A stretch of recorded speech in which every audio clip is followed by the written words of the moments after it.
sports fans, for another one of our preseason interviews, this time with our varsity volleyball coach, Catherine Garris, who's in her first year in the T.L. Hanna High School program. T.L. Hanna Volleyball last year was a state runner-up team, but saw 7 seniors leave that team, and we welcome in a new coach and a lot of new players to our varsity volleyball program. Coach Garris, thank you for joining us here. And if you will, you're no stranger to the T.L. Hanna volleyball program, so what's been your involvement here with T.L. Hanna previously? Well, I've been at Glenview for the past 10 years since Glenview opened.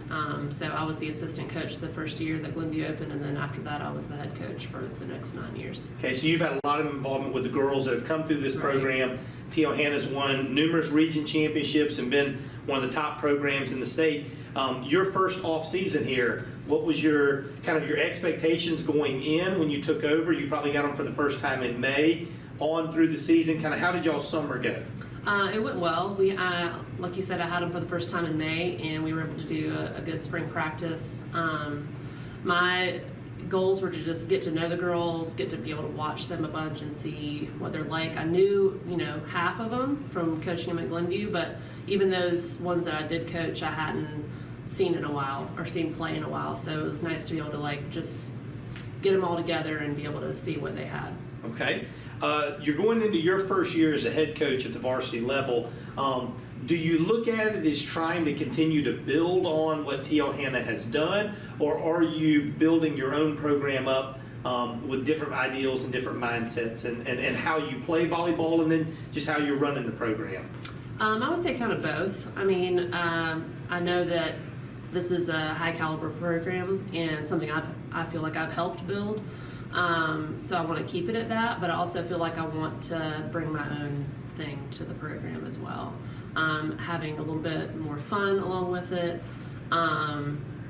but also still pushing these girls to give their best. Okay, let's talk a little bit about some of these girls. Like we mentioned before in the preview, that 7 seniors off of last year's team, 7 all-region players are gone.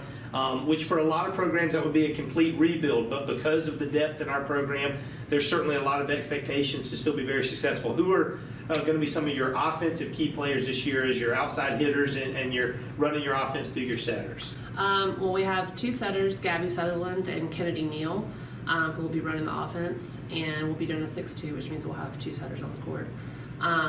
And then key hitters would be outside hitter Caroline Scott, middle hitters Emily Candiotti and Kinsley Kate Canner, and then we have Amelia Gould and Leah Kelly on the right side, and then additional we have London Marshall, and we also have a freshman on the court, Molly Madison, who should bring a good amount of skill on the outside hitting spot. Okay, so a couple of those got some significant playing time on last year's state runner-up team.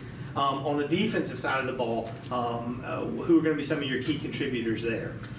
We have Caroline Kelly, who is amazing. I coached her at Glenview, and she's going to be our libero, and she's a great defensive specialist. And then we also have Gabby Fallis, and then we also have Julia Bradford, who are our other defensive specialists. Okay, so you've already had 1 scrimmage right now. Are you a little further ahead offensively, defensively, or how did some of that first scrimmage go where you guys went to Pickens last week and had a very competitive scrimmage? I would say defensively we're a little bit ahead right now. Offensively, I feel like we're needing to work a little bit of the kinks out, just getting our timing down with our setters. These setters haven't worked very much with the hitters on our team, so I feel like that needs a little bit of work, tweaking, but I think defensively we're a little bit ahead of the game. Okay. You're obviously in the very tough Region 1 5A, which has had Malden and J.L. Mann, Hillcrest and T.L. Hanna, and as well as Woodmont. But you've got 4 teams that are traditionally amongst the top 10 in the state. How do you approach that going into such a tough region schedule, and what are some of your expectations coming into the season? I like a good region. I don't want to play fluff just to get by, and I feel like playing good makes you good. So I'm excited to have a good region and have these good opponents to go up against so that we can learn some things along the way.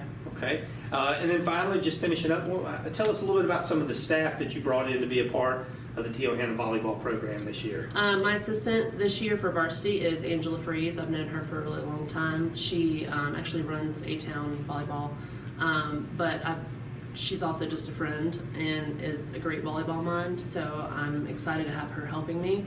And then Jacob Bostic is our JV coach this year.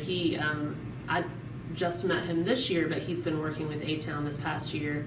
And I got good recommendations about him, and he's been great so far, so I'm excited. Okay, very good. Well, fans, we hope that you'll come out next Monday night, August the 23rd.